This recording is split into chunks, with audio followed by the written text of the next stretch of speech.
Political science MA final 7th B के students, आज हम अंतर्राष्ट्रीय कानून के इस पेपर में जिस टॉपिक को पढ़ने जा रहे हैं वो है अंतर्राष्ट्रीय कानून का ऐतिहासिक विकास, historical development of international law.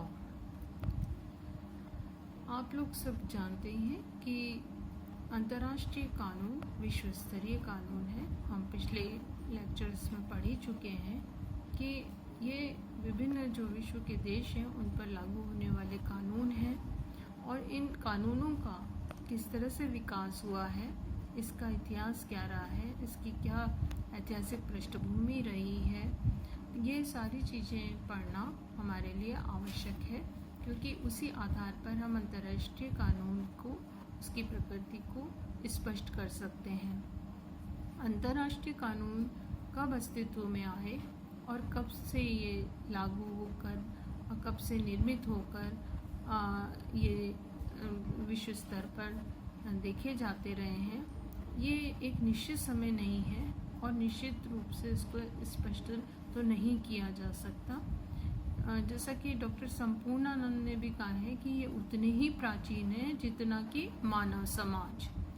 तो ये अति प्राचीन काल से ही देखे जाते हैं, का अस्तित्व आज का नहीं है बल्कि अति प्राचीन काल में भी था और प्रारंभ से ही इनका अस्तित्व मानव सभ्यता के साथ रहा है। जब अति प्राचीन काल में समाज में मत्स्य न्याय की स्थिति थी, यानी जिसकी लाठी उसकी भैंस, या जो एक अराजकता की स्थिति थी, न समाज व्यवस्थित था न राज्य था, तो उस समय धीरे धीरे समाज और राज्य के नियम और कानून बनने लगे और राज्य की उत्पत्ति के सिद्धांत में भी हम कई सिद्धांत पढ़ते हैं इस संदर्भ में कि धीरे धीरे जब समाज और राज्य बने और समाज और राज्य के नियम बनना चालू हुए, कुछ कानून बनने लगे, तब ये मत्स्य न्याय या अराजकता की जो स्थिति थी वो समाप्त होने लगी। तो अंतर्राष्ट्रीय कानून उसी का ही विकसित रूप है। धीरे धीरे ये जब और अधिक व्यापक होते गए तो वो विश्व स्तर पर नियम और कानून के रूप में देखे गए और अंतर्राष्ट्रीय कानून का स्वरूप उन्होंने लिया। अंतर्राष्ट्रीय कानून शब्द का यदि सर्वप्रथम प्रयोग हुआ तो वो 1780 में हुआ और जेरेमी बेंथम ने इसका सर्वप्रथम प्रयोग किया था। लेकिन इन कानूनों के पीछे और भी लंबा इतिहास रहा है और ये कोई एक निश्चित समय का नहीं है या एक निश्चित जगह से रिलेटेड नहीं है, बल्कि ये एक लंबा और निरंतर चलने वाला इतिहास है। तो ऐतिहासिक विकास किस तरह का रहा है, कि किन किन की भूमिका रही है, किस तरह से हुआ है, ये जानना हमारे लिए आवश्यक हो जाता है। प्रोफेसर ओपेनहीम जो प्रमुख राजनीतिक विचारक हुए हैं, उन्होंने इसके अंतर्राष्ट्रीय कानून के ऐतिहासिक विकास को दो तरह से एक्सप्लेन किया है। एक तो वो बताते हैं कि इससे संबंधित विचारक हैं ग्रोशियस, उससे पूर्व का अंतर्राष्ट्रीय कानून का इतिहास, और दूसरा ग्रोशियस के समय का, और तीसरा हम एक और देखेंगे वो ग्रोशियस के बाद का। तो ओपेनहीम ने इसको दो तरह से डिवाइड किया है, एक तो ग्रोशियस से पूर्व का और ग्रोशियस के समय का। ओपेनहीम ये कहते हैं कि ग्रोशियस के समय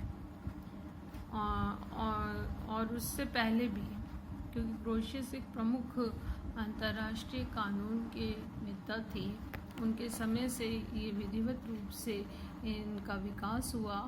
लेकिन ऐसा नहीं है कि ग्रोशियस ने ही इसको विधिवत रूप से निर्मित किया या इसको विकसित किया। ग्रोशियस से पूर्व भी प्राचीन काल, मध्यकाल और तीसरा आधुनिक समय में हम विभिन्न आधारों पर इसके विकास को समझ सकते हैं। तो यदि प्राचीन काल में देखें तो भारत में, यहूदियों में और यूनान में और रोम में, इन जगहों पर अंतर्राष्ट्रीय कानून का काफ़ी विशद विकास हुआ था और इसको कई आधारों पर समझा जा सकता है, जैसे कि अंतर्राष्ट्रीय कानून का विकास प्राचीन काल में संधि, युद्ध इत्यादि नियमों के आधार पर होता था। जैसे अगर आप भारत में देखें तो रामायण और महाभारत काल में इस तरह के नियम देखने को मिलते हैं, और जिसमें अगर आप महाभारत में अंतर्राष्ट्रीय कानून के बारे में करें, दो राज्यों के बीच यदि युद्ध हो रहा है तो अगर सूर्यास्त हो गया तो फिर युद्ध नहीं होता था, यदि शत्रु शरणागत आ गया तो फिर युद्ध रुक जाता था। तो इस तरह के कुछ नियम थे जो कि उस समय में भी दो राज्यों पर लागू होते थे और धर्मी युद्ध होता था और सभी उसका पालन, नैतिक नियमों का पालन युद्ध के संदर्भ में, संधि के संदर्भ में किया करते थे। तो इस प्रकार ये जो नियम हैं, अंतर्राष्ट्रीय नियम उस काल में भी थे, जिसमें राज्यों के पारस्परिक संबंधों का निर्धारण होता था, नियमों का निर्धारण होता था। महाभारत में, मनुस्मृति में, भारत के धर्म ग्रंथ रामायण में, भागवत गीता में, और प्राचीन काल के आपने फर्स्ट ईयर में कौटिल्य को पढ़ा है, उनके अर्थशास्त्र में इस तरह के वर्णन मिलते हैं, जिसमें अंतर्राष्ट्रीय कानून का कहीं ना कहीं संदर्भ देखने को मिलता है। तो भारत के अलावा यदि हमने दूसरा देखा, यहूदी जो संस्कृति है वो भी बहुत प्राचीन संस्कृति रही है, वहाँ भी अंतर्राष्ट्रीय संबंधों के संबंध में नियम मिलते हैं। यहूदी संस्कृति में वहाँ के ग्रंथों में राजदूत, संधि और युद्ध संबंधी नियम देखने को मिलते हैं, और इसके साथ ही यूनानी सभ्यता भी बहुत प्राचीन रही है और वहाँ पर प्राचीन काल में छोटे छोटे नगर राज्य हुआ करते थे और उनके कुछ अपने नियम प्रचलित थे, और इनके आपसी संबंधों के नियम भी अंतर्राष्ट्रीय कानून के उद्गम माने जाते हैं, उसके विकास के प्रमुख कारण माने जाते हैं। यूनानी सभ्यता के साथ ही प्राचीन काल में रोमन सभ्यता भी थी और इसमें भी कानूनों का विकास देखा जा सकता है। वहाँ भी युद्ध, संधि, राजदूत, मैत्री संधि और शांति को लेकर कई नियम बने और उनका विकास हुआ। तो प्राचीन काल में कई देशों में समृद्ध संस्कृति और समृद्ध उनकी सभ्यता देखी जाती है, जिसमें भारत का नाम तो है ही, साथ में रोमन, यूनान और यहूदी। हमने देखा कि इन देशों में, इनकी संस्कृतियों में भी अंतर्राष्ट्रीय कानून के कुछ लक्षण और कुछ विकास उस अति प्राचीन काल में ही हो गए थे। अंतर्राष्ट्रीय कानून का विकास यदि हम 15वीं-16वीं शताब्दी में देखें तो मध्य युग में भी हुआ। प्राचीन काल में तो था ही इसका अस्तित्व, लेकिन मध्य युग में भी अंतर्राष्ट्रीय कानून का अस्तित्व देखा जा सकता है और इस समय राष्ट्रीय राज्यों का निर्माण भी हो चुका था। ओपेनहाइम जो एक प्रसिद्ध विचारक हैं, उन्होंने कुछ तत्वों के आधार पर इसके विकास को एक्सप्लेन किया है। जिसे उन्होंने कहा कि 12वीं शताब्दी में नागरिक और कैननवादी हुए, नैतिक और धार्मिक विचार और नियम इन्होंने प्रदान किए। इसी तरह सामुद्रिक व्यापार को लेकर कुछ नियमों का विकास हुआ कि जो समुद्री क्षेत्राधिकार है वो कितना होगा और हर देश उस समुद्री क्षेत्राधिकार के नियमों को किस किस तरह से पालन करेंगे, इसका भी नियमों का विकास इस मध्यकाल में हुआ। 13वीं सदी में व्यापारिक नगरों, व्यापारिक नियमों का विकास हुआ, क्योंकि अंतर्राष्ट्रीय व्यापार शुरू हुआ एक देश का दूसरे देश से, तो किस तरह से व्यापार होगा, उसके नियम क्या होंगे और सभी देश उसका पालन किस प्रकार करेंगे, इसका भी प्रादुर्भाव मध्य युग से हम देखते हैं। एक शासक के द्वारा दूसरे शासक को राजदूत भेजने संबंधी जो कानून है वो भी मध्य युग की ही देन है, और इसमें भी राजदूत वो होता था जो संदेश वाहक होता था, एक शासक का संदेश दूसरे राज्य के शासक तक पहुंचाया करता था। तो इससे संबंधित भी कुछ नियम कानून तय किए गए। साथ ही मध्य युग में स्थायी सेना और युद्ध संबंधी नियमों का विकास हुआ और इनका भी जो विकास का क्रम है वो इस दौर में अत्यधिक देखा जा सकता है।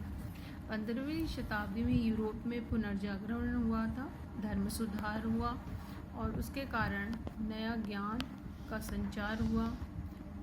जो चर्च और पोप का प्रभाव इससे पूर्व अत्यधिक था, उनकी निरंकुश सत्ता थी वो नष्ट हुई और वहाँ सुधार हुए।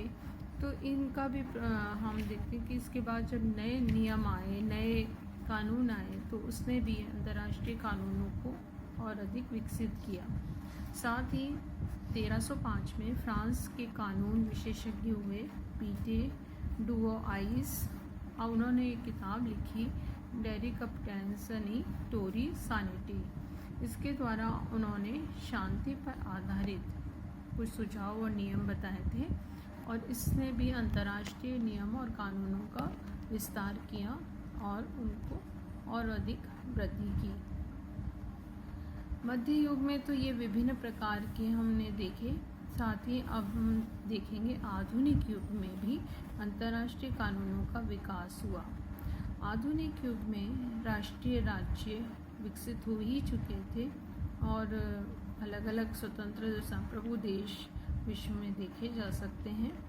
अमेरिका की खोज हो चुकी थी, संप्रभु राज्यों की स्थापना हो चुकी थी, तो इसलिए अंतर्राष्ट्रीय नियम और कानून भी बनने लगे और उनको विकसित होते हुए देखा जा सकता है। और इस युग में कुछ प्रमुख विचारक भी हुए जिन्होंने कि इस अंतर्राष्ट्रीय कानूनों को और अधिक विकसित किया, जैसे Francisco Vitoria, Francisco Suarez, Pierino Belli, Gentili. ये ऐसे प्रमुख विचारक हैं जिन्होंने अंतर्राष्ट्रीय कानून में वृद्धि की, उसको एक प्रगतिशीलता तक ले जाने का कार्य किया। इन्होंने व्यापार, युद्ध, सैनिक संधियों, नैतिकता ऐसे कई विषयों को लेकर नियम बनाए और अंतर्राष्ट्रीय कानूनों की विवेचना की, जिसके द्वारा अंतर्राष्ट्रीय कानूनों को और अधिक विकसित किया जा सकता था और नए नए कानूनों को निर्मित भी किया जा सकता था।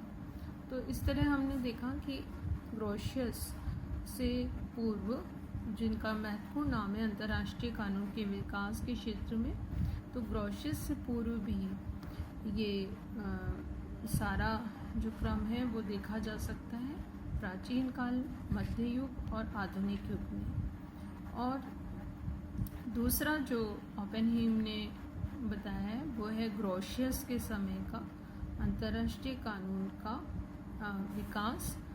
अंतर्राष्ट्रीय कानून के क्षेत्र में ग्रोशियस का प्रमुख नाम है और ये महत्वपूर्ण रूप से हम इनका नाम इसलिए लेते हैं क्योंकि इन्होंने अपने विभिन्न विचारों के माध्यम से अंतर्राष्ट्रीय कानूनों को प्रादुर्भाव किया, अंतर्राष्ट्रीय कानूनों की स्थापना की। इसमें अगर इनका पूरा नाम देखें तो वो था हुगो वान ग्रुट ग्रोशियस और इनका जन्म हुआ था 1583 में हॉलैंड में। और इनकी प्रमुख रचनाएं हैं युद्ध तथा शांति की विधि और एक और पुस्तक है on the law of spoils.